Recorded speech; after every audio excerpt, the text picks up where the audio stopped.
salaamaaleykum mbiru Rose Wardini ak nationalité française bi nga xam ne découvrir nañ ko xam nga Macky Sall fu mu nekk nii ay occasion yu bëree bëri lay wut Rose Wardini est en garde à vue donc koo xam ne lay wut occasion pour créer benn crise institutionnelle te amu fi moog waa PDS donc bu gisee occasion tamit ci Rose Wardini xaw ma lan moo nekk ci gannaaw xaw ma dil la dañoo toog ba mu yàgg na ko demal génnee wane na yow française nga am nga double nationalité te da nga defoon déclaration sur l'honneur wane ne tu es exclusivement de nationalité sénégalaise léegi ñu toog ba mu yàgg di ut ay alibi yu ñu fommee élection yi ne ko demal génnee sa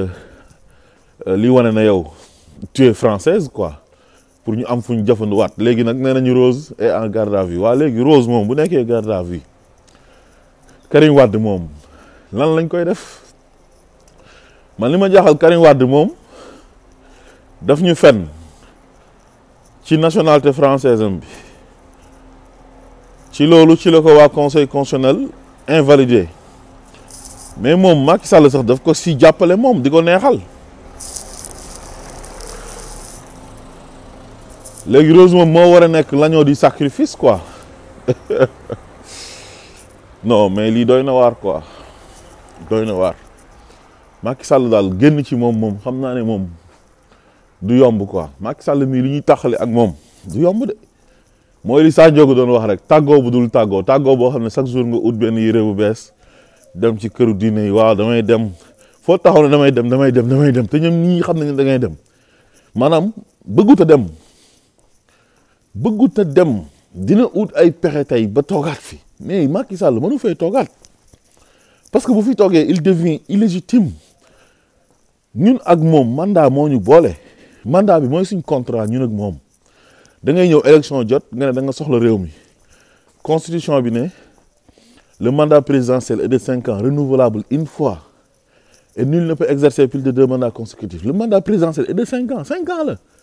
comme nga doon liggéey ci benn entreprise sa contrat jeex mënatoo fa liggéey fekk renouveler luñ la contrat bi pour ñu renouveler la nag contrat nit ki dafay dem élection su demee élection ñu fal ko au suffrage universel mu am 50 et quelques %, gagné ci lay soog a amee légitimité nag loolu moo koy jox mandat pour mu mën a jiite réew mi di signer ay décret di nommer à tous les postes civils et militaires te constitution bi daf ne boo xasee ba am ñaari mandat jeex na mënatoo am beneen te moom léegi ñun tàqali ko ñu ak moom il faut que beneen président ñëw def benn mandat wala ñaari mandat moom mu ñëwaat entre temps pour mën a nekkaat candidat mais Macky Sall ñun ak moom suñ contrat jeex na pour l'instant il faut que beneen président bu bees ñëw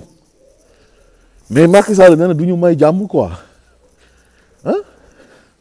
affaire Rose Wardini bi tey ñëwaat na yokkoowaat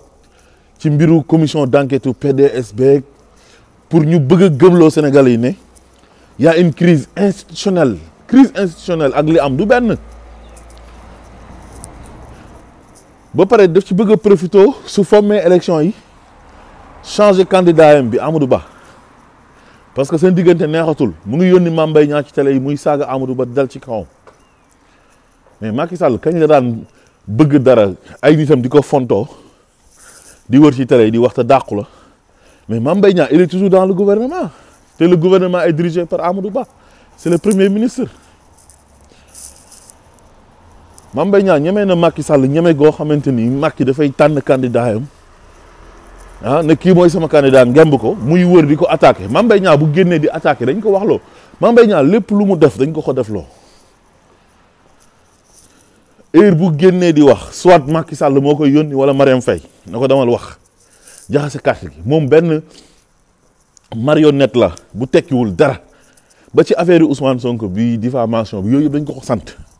defal appel parce que bi ñu condamné Ousmane Sonko première instance dafa génn moom kontaan na parce que da doon setal deram nee na yow sa der du ma sa set ba àdduna di tukki un voleur de classe exceptionnelle nga naan sama der set na mais bu mu waxee loolu ñu xam ne 2 mois yi mënul yàqal Ousmane Sonko pour mu nekk candidat mënu ko rendre inéligible ñu oo ko na ko acca demal def appel mu génnaat ne kontaanatuma ah kon Mame Mbaye Niang bu wëree di attaqué Amadou Ba ba pare Amadou Ba nit ñi di ko yàq lu mel ni xeme di dal ci kawam di ko jiiñ ay ger ñoom waa APR yi dem lëkkaloog ñi nga xam ne ñoom ñooy waa PDS yi nga xam ne ñoom ñooy jiiñ Amadou Ba ne dafa corrompre ñaari membre du conseil constitutionnel muy Cheikh Ndiaye ak Cheikh Tidiane Coulibaly mais loolu bu ngeen ko gisee yéen war ngeen a xam ne Macky Sall moo nekk derrière tout ça te lim bëgg mooy élection yi la bëgg reporter ubbil fi procès Ousmane Sonko ak Diomaye Faye éliminer leen définitivement condamnation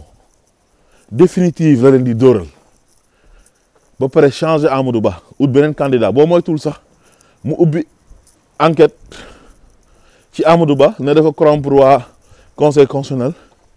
yóbbu ko kaso tëj ko du dara ci moom waa léegi kooku moom nan la koy defee moom te boobaa moom mënatul nekk président sa mandat jeex na mais yow yaay kan ba yow sa mandat di jeex ngay toog di prolonger mandat bi ne da ngay continuer di jiite réew mi pour lan di jël ay décision di jël ay dogal te yow amoo ci benn amoo légitimité amoo ci ndogal parce que sa mandat dafa jeex mais loolu mënta nekk Macky Sall moo war a may Sénégalais jàmm bàyyi Sénégalais ñu dem ci élection Rose Wardini su fekkee dafa am double nationalité jàllale nañ ko ba pare conseil constitutionnel su xasee ba jël décision jeex na kenn mënu ci dara jël na décision li ñu war a lijjanti kañ mooy ni ñuy war a prouver ne yow benn nationalité rek nga amee mais loolu béy way na mbuus bu beneen yoonatee bu keneen ñëwee nekk président yooyu yëpp mën nañ ko lijjanti ñu xoolaat ko mais déclaration sur l'honneur rek lañ lay wax na la loolu moom ngay def ah léegi yow soo defee déclaration sur l'honneur nga ne man aw ma nationalité beneen bu dul bu Sénégal mais conseil constitutionnel ñoom duñ jóg naan ñoom ñooy dem di wëri ji ndax am nga nationalité beneen wala déet su keneen ñëwee mën nañ def nag ay réforme ñu xoolaat ni ñu koy doxale mais béy wéy na mbuus mbir mi weesu na ba pare ñoom tànn nañ ba pare donc Rose moom suñ ko si naree jàpp di ko ci tëj ba pare ne dañuy jël loolu def ko benn alibi pour fomm ci élection yi léegi Karim Wade moom mi nga xam ne moom it li Rose def loolu la def ah su fekkee nekkul deal ñoom seen diggante ak Rose mais Karim nan lañ koy def moom te pourtant mandataire am a ngi fi ñu ko fi représenté ñu ngi fi lëngoog waa APR jubóog ñoom lool bi ñuy teg commission d'enquête bi ñuy jàppale leen voté leen ko ba commission d'enquête bi ñu teg ko te président ba mooy Abdou Mbow ah di président groupe parlementaire bu Benno Bokk Yaakaar sénégalais yi li ma leen di ñaan rek mooy